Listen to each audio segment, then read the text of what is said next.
Hello, good morning. Durga Pal ma'am की class में आप सबका स्वागत है। Good morning students, welcome back to Durga Pal ma'am's class. आज की क्लास में हम पढ़ रहे हैं क्लास थर्ड वीणा से 7 चैप्टर मित्र को पत्र। तो चलिए इस चैप्टर की पूरी व्याख्या मैं आपको कराती हूँ, वर्ड टू वर्ड मैं आपको समझाती हूँ कि इस चैप्टर में क्या दिया गया है। ये जो पत्र है ये लिखा है रूपम ने अपने मित्र अभिषेक को। रूपम ने अपने फ्रेंड अभिषेक को ये पत्र लिखा है और इस पत्र के अंदर बहुत ही महत्वपूर्ण जानकारी उसने दी है गुवाहाटी शहर की, जहां वो गर्मियों की छुट्टियां बिताने के लिए गया है। तो देखते हैं उसने गुवाहाटी शहर के लिए क्या क्या यहाँ पर लिखा है। प्रिय मित्र अभिषेक, नमस्ते। सबसे पहले वो अपने मित्र को नमस्ते कह रहा है पत्र शुरू करते ही, और फिर वो लिखता है कि आशा है कि तुम और परिवार में सभी सकुशल होंगे और गर्मी की छुट्टियों का आनंद ले रहे होंगे। वो कह रहा है कि मुझे उम्मीद है कि आपके परिवार में, घर परिवार में सब सुख शांति होगी, सब अच्छे होंगे और आप अपनी गर्मियों की छुट्टियां मज़े से बिता रहे होंगे। मैं अपनी छुट्टियां मनाने अपने नाना नानी के घर, वो अपने नाना नानी के घर गया हुआ है, जो कि उसके नाना नानी कहाँ रहते हैं, गुवाहाटी आया हुआ हूँ। गुवाहाटी में आया हुआ है अपने नाना नानी के घर में। उसकी नानी का घर गुवाहाटी में है। सभी बच्चे जाते हैं गर्मी की छुट्टियों में नाना नानी के घर जाते हैं। तो ये भी जो है रूपम, वो अपने नाना नानी के घर गया हुआ है गुवाहाटी में, और ये अपने मित्र अभिषेक को पत्र लिखकर बता रहा है। गुवाहाटी भारत के पूर्वोत्तर प्रदेशों का प्रवेश द्वार है, जो भारत के पूर्व की तरफ, पूर्व मतलब ईस्ट की तरफ, अगर आप भारत का मैप देखें तो मैप में ईस्ट साइड में जो प्रदेश हैं, जितने भी स्टेट्स हैं, राज्य हैं, उनका प्रवेश द्वार, मतलब कि गुवाहाटी सबसे पहला शहर पड़ता है, उसके बाद बाकी के पूर्व की तरफ के प्रदेश शुरू होते हैं। यह एक बहुत सुंदर और विशाल महानगर है जो ब्रह्मपुत्र नदी के तट पर स्थित है। अच्छा जी, गुवाहाटी कौन सी नदी के तट पर स्थित है? ब्रह्मपुत्र नदी के तट पर, मतलब कि ये ब्रह्मपुत्र नदी के किनारे पर गुवाहाटी शहर बसा हुआ है। तुम्हें यह जानकर आश्चर्य होगा कि ब्रह्मपुत्र इतनी विशाल नदी है कि इसमें माजुली नाम का एक बहुत बड़ा द्वीप भी है। ये रूपम बता रहा है अभिषेक को कि तुम्हें जानकर के बड़ी हैरानी होगी कि जो ब्रह्मपुत्र नदी है ना, वो बहुत ही विशाल, बहुत बड़ी नदी है, और इस नदी के बीच में एक माजुली नाम का एक द्वीप है, यानी आइलैंड है। यह नदी में स्थित भारत का सबसे बड़ा द्वीप है। भारत में बहुत सारी नदियों के बीच में आइलैंड होते हैं, तो ये सबसे बड़ा आइलैंड है। माजुली में असम के विश्व प्रसिद्ध वैष्णव मठ सत्र में हमने सत्रिया नृत्य देखा। इन्होंने वहाँ के वैष्णव मठ में सत्र में सत्रिया नृत्य देखा। इस पाठ में जो सत्रिया नृत्य के बारे में बताया गया है, और माजुली द्वीप में वैष्णव मठ में वो लोग गए थे और वहाँ उन्होंने सत्रिया नृत्य देखा। तो उसके बारे में थोड़ी सी इन्फॉर्मेशन मैं आपको दे दूं कि दुनिया के सबसे बड़े बसे हुए नदी द्वीपों में से जो सबसे बड़ा द्वीप है वो है माजुली द्वीप, और इसमें बहुत सारे सत्र हैं, लेकिन जो वैष्णव मठ है ये बहुत पुराना मठ है। यहाँ का मठ क्या होता है कि साधु महात्मा लोग उस जगह पर रहते हैं, एक मंदिर की तरह होता है ये, साधु महात्मा लोग वहाँ पर रहते हैं, और जिस भी भगवान के वो अनुयायी हैं, जैसे कृष्ण को, विष्णु जी को, जिसको भी वो मानते हैं उसकी पूजा वो करते हैं, और अपने पारंपरिक जो उनके रीति रिवाज होते हैं, वहाँ की संस्कृति होती है, उसको आगे बढ़ाने का वो काम करते हैं। कुछ हाथ की कारीगरी का काम भी वहाँ पर किया जाता है। तो इस वैष्णव मठ में सत्रिया नृत्य, जो इनका एक पारंपरिक नृत्य है, वो वहाँ के लोग करते हैं, और वो उसी सत्र के रहने वाले, जो उस मठ में रहने वाले साधु महात्मा लोग होते हैं, वही किया करते हैं उसको। अब तो खैर बाहर भी आने लग गया, लोग बाहर के लोग भी करने लगे हैं, लेकिन पहले से रिस्ट्रिक्शन था कि जो मठ के अंदर साधु महात्मा लोग रहेंगे वही उस डांस को करेंगे, सत्रिया नृत्य वही कर सकते हैं। तो वैष्णव मठ है, जिनमें से कुछ 16वीं शताब्दी के हैं। सत्र संस्था असम में वैष्णव धर्म की एक अनूठी विशेषता है, जिसकी स्थापना असमिया संस्कृति के जनक शंकर देव ने की थी। ये जो वैष्णव मठ है, इसकी स्थापना शंकर देव ने की थी।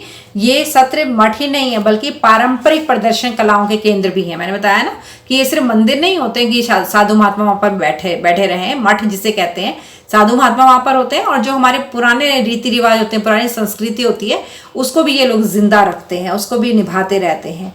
सत्रों में एक क्या होता है कि जो भी सत्र होते हैं या मठ होते हैं, उनमें क्या होता है, एक साधारण मंदिर होता है वहां पर, और एक बहुत बड़ा हॉल होता है जिसे प्रार्थना कक्ष कहते हैं। वहां बैठ करके जो भिक्षु लोग, महात्मा लोग, साधु लोग होते हैं, वो वहां पर पूजा पाठ करते हैं, और उनके रहने के, खाने पीने की व्यवस्था वहीं पर होती है। और क्या होता है सत्रों में कि अगर जैसे ये बच्चा घूमने के लिए वहां गया था, तो उनके लिए अतिथि आवास भी होते हैं वहां पर, जो गेस्ट आते हैं उनके रुकने के लिए भी उन्होंने बनाया होता है। कोई भक्त वहां आ जाए दर्शन करने के लिए, या कोई अतिथि अनजान कोई भी आ जाए उसे, तो वहां पर वो विष्णु और कृष्ण की पूजा में भाग भी ले सकते हैं।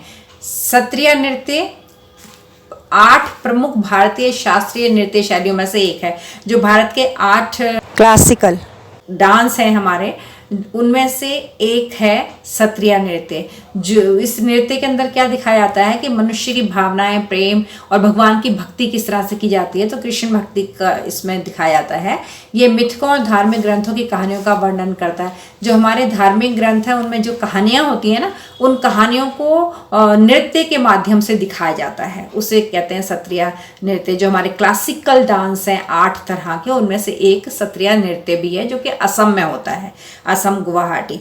और असम संस्कृति में जीवन के उत्सव का एक अभिन्न अंग है, और असम में ये नृत्य वहाँ के लोगों का एक अभिन्न अंग है, मतलब कि वो लोग करते ही करते हैं अपने फेस्टिवल्स पर या दूसरे ओकेजन्स पर, ये नृत्य होता ही है। ये भारत के शास्त्रीय नृत्यों में से एक है। जो क्लासिकल डांस होते हैं उनमें से एक ये भी है, सत्रिया नृत्य डांस है ये। सत्रिया इसका नाम है, और सत्रिया नृत्य यानी कि सत्रिया डांस इन्होंने देखा वैष्णव मठ में। गुवाहाटी नगर के समीप नीलांचल पर्वत पर कामाख्या देवी का मंदिर स्थित है। गुवाहाटी के पास में ही एक पर्वत है जिसका नाम है नीलांचल। नीलांचल पर्वत है वहां पर एक, और उस पहाड़ पर कामाख्या देवी का मंदिर भी है जो बहुत फेमस है। लोग वहां देखने के लिए जाते हैं। हम लोग जो नॉर्थ में रहते हैं, इंडिया के नॉर्थ वाले भी ईस्ट में जाते हैं कामाख्या देवी के मंदिर के दर्शन करने के लिए। यहाँ पर पूरे भारत से श्रद्धालु दर्शन करने के लिए आते हैं। हम लोग पिछले गुरुवार को वहां दर्शन करने गए थे। हम उमानंद मंदिर भी गए थे। वहां पहुंचने के लिए नाव से जाना पड़ता है और थोड़ा पैदल भी चलना पड़ता है। तो ये लोग भी पिछले गुरुवार यानी कि बृहस्पतिवार को, थर्सडे को वहां दर्शन करने गए थे, और वहां जाकर के ये लोग फिर उमानंद मंदिर भी गए थे। वहां जाने के लिए इनको पानी में से होकर जाना पड़ता ना, आइलैंड है, तो वो पानी में नाव से ये लोग गए थे, और उनको थोड़ा पैदल भी चलना पड़ा था।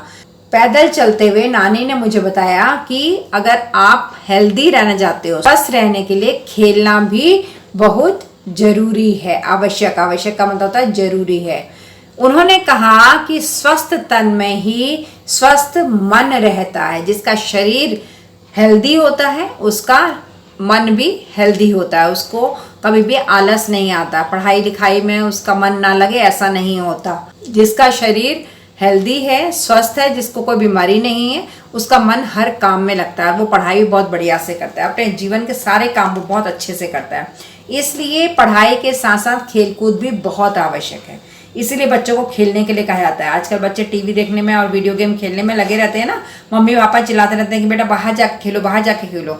वो बहुत ज़रूरी है बाहर ओपन एरिया में जा करके खेलना, क्योंकि उससे हमारी बॉडी की एक्सरसाइज होती है, जो आपकी उम्र के बच्चों के लिए बहुत ज़रूरी है। अगर आपका शरीर स्वस्थ रहेगा, हेल्दी रहेगा, तो आपका मन हमेशा खुश रहेगा, और जो मन खुश होता है तो इंसान कोई भी काम बड़े आराम से कर लेता है। उसे पढ़ाई भी बुरी नहीं लगती है, स्कूल से मिला हुआ होमवर्क भी बुरा नहीं लगता है, मम्मी पापा का जो इंस्ट्रक्शन होता है वो भी गलत नहीं लगता है। वो सब कुछ हंसमुख मन से सब एक्सेप्ट करता है और सारे काम अच्छे से करता है। तो आगे लिखता है रूपल कि मैंने नानी को तुरंत बताया कि मैं तो अपने मित्रों के साथ बहुत सारे खेल खेलता हूँ। तो वो कह रहा कि मेरी नानी ने कहा कि गेम खेलना बहुत ज़रूरी है। तो मैंने नानी को बताया कि हम तो भाई सारे फ्रेंड्स मिलके बहुत सारे गेम खेलते हैं। हम लोग कितने आनंद से खो खो, पिट्ठू, क्रिकेट और फुटबॉल खेलते हैं।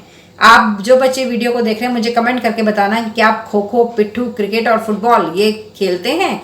जो भी बच्चा अपने नाम के साथ लिखेगा कि हाँ मैं ये गेम खेलता हूँ, मैं आपकी क्लास की अगली वीडियो में उसका नाम जरूर अनाउंस करूंगी। खेल की बात सोचते ही मुझे तुम्हारी याद आने लगी।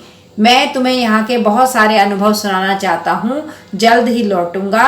शेष शुभ है, बड़ों को प्रणाम। तो रूपम ने लिखा कि मैं यहाँ के बहुत सारे एक्सपीरियंस जो मुझे हुए हैं, जो मैंने यहाँ बहुत सारी चीज़ें देखी हैं, सुनी हैं, समझी हैं, मैं वो तुम्हारे साथ साझा करना चाहता हूँ, तुम्हें बताना चाहता हूँ। इसलिए मैं जल्दी ही वापस आ रहा हूँ और शेष शुभ है, बाकी सब ठीक है।